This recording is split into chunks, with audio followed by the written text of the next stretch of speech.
বয়স যখন ৪ বছর, আমার বাবা মহান। বয়স যখন ২৫ বছর, আমার বাবা আমার সবকিছুতে বারণ করে, কে জানে কবে বুঝবে। বয়স যখন ৩০ বছর, আমার ছোট ছেলেকে সামলানো মুশকিল হয়ে উঠেছে। আমরা নিজেদের বাবাদের কত ভয় পেতাম ওই সময়। বয়স যখন ৪০ বছর, আমার বাবা আমাদের কত শাসনে মানুষ করেছে, আর এখনকার বাচ্চারা কথাই শোনে না। বয়স যখন ৫০ বছর, আমি তো আশ্চর্য হই, আমার বাবা কত কষ্ট করে আমাদের মানুষ করেছে। আজকাল তো একটা বাচ্চাকে মানুষ করতেই দম বেরিয়ে যায়।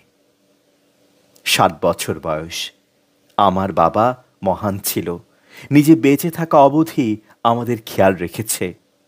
সত্যি এটাই যে নিজের বাবাকে বুঝতে ৭ বছর সময় লেগে